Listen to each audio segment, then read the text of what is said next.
Fala galera, tudo tranquilo? Estamos começando mais uma aula do canal 10 de História. Essa daqui é a segunda aula do processo de independência do Brasil. A gente acabou de declarar a independência do Brasil lá nesse vídeo aqui de cima e agora a gente vai ver a repercussão disso, as consequências disso. Tranquilo? Bom, lembra, passa lá no site 10historia.com, pega o material, pega exercício, pega a linha do tempo, se organiza aí para você poder estudar. Tudo bem? Vem para o 10 História, que aqui a gente tem o que você precisar para estudar. Bom, primeira consequência direta da independência do Brasil: a manutenção das estruturas sociais e econômicas do período colonial. Ou seja, nós vamos preservar o plantation. O que significa preservar o plantation? Significa que eu tenho escravismo, ou seja, o Brasil vai ter escravidão até 1888. O Brasil vai preservar o latifúndio, né? Nós vamos ter o latifúndio como, né, como unidade básica de produção até hoje. Né? O Brasil é um país que tem um problema enorme de latifúndio, especialmente latifúndio improdutivo. Nós vamos preservar o caráter exportador da economia brasileira, né? Nós vamos sempre exportar até hoje. A gente depende muito da exportação de gêneros agrícolas, né? Agora soja, cana e outras coisas. E nós vamos preservar a monocultura. Ou seja, o plantation, que começou lá no período colonial, lá no século XVI, nós vamos entrar no século XIX com o plantation acontecendo, com o plantation valendo. Tudo bem? Isso é grave? Eu acho gravíssimo. Eu acho que enquanto a Europa já está caminhando, né, entre a primeira e a segunda revolução industrial, né, entre a primeira e a segunda revolução industrial, nós no Brasil temos uma economia do século XVI. E o nosso governo, que está começando agora, preserva essa estrutura. Então eu acho muito complicado. Ah, mas a gente é subdesenvolvido porque fomos explorados por portugueses. Mentira! A gente é subdesenvolvido porque na nossa independência a gente escolheu manter uma economia com características essencialmente do período colonial, do século XVI. Complicado, não é? Bom, outra coisa. Nós não tivemos participação popular no nosso processo de independência. O que isso significa? Significa que o nosso povo brasileiro começou, a primeira coisa que aconteceu não foi exatamente o povo se juntar, uma unidade popular, um sentimento nacionalista, um sentimento de pertencimento. Ao contrário, a nossa primeira medida foi algo que nos foi imposto. Então a nossa elite conduziu um processo de independência, deixando muito claro que estava a fim que a gente não participasse do poder. A gente quem? Povo. Nosso povo.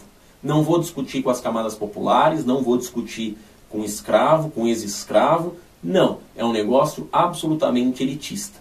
Tudo bem? Então não temos mudança social durante a transição colônia, ou na verdade Reino Unido, país, Brasil, independente. Não muda nada. Estruturalmente falando, a gente continua com escravismo, continua com desigualdade, a gente continua com um governo que não vai atender os interesses dos mais pobres, a gente continua com um governo que não vai investir em educação, que não vai investir em indústria, que não vai investir em cidade, em transporte, nada disso. Tudo bem? Tá claro? Agora presta atenção nesse quadro aqui. Todo mundo já viu esse quadro, né? Então o grito de independência, Pedro Américo, né? Primeira coisa, é um quadro do final do século XIX. Ele é uma versão da independência do Brasil. Por que ele é uma versão? Porque ele foi pintado para contar de um certo lado, de uma certa forma. Claro, você com certeza sabe que esse quadro não retrata fielmente o que aconteceu. Né? Os dragões imperiais não se vestiam assim, até porque não existia dragão imperial no momento da independência.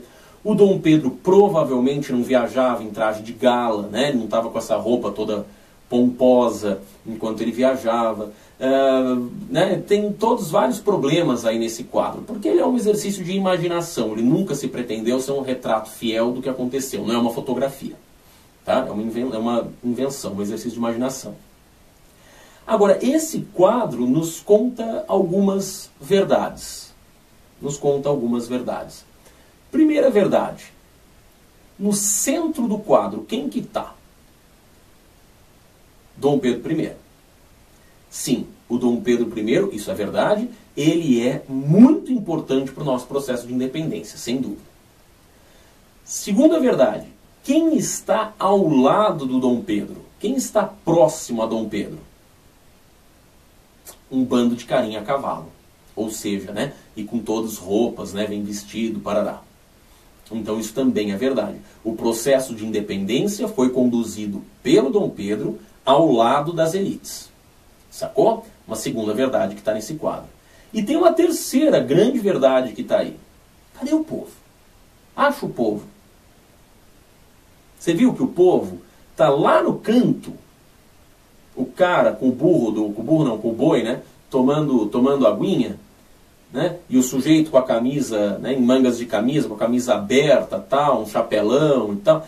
Você percebeu que o autor do quadro colocou a elite no centro do quadro, do lado do Dom Pedro, e colocou o povo aonde? No canto. No canto. Então a terceira verdade, a ausência de participação popular. O povo desconhecia esse projeto. Tudo bem? De independência. Então eu tenho várias mentiras. Por que várias mentiras? Né? Várias coisas que o cara imaginou e que ele não reproduziu fielmente. Agora também tenho 3 verdades nesse quadro. Né? Dom Pedro do centro, com a elite do lado e o povo excluído. Tudo bem? Tá claro? Nós vamos na próxima aula ver exatamente o primeiro reinado e ver de que maneira o Dom Pedro tenta contemplar a elite no governo dele. E de que maneira o Dom Pedro exclui as camadas populares do governo dele. Se liga aí, é rapidinho.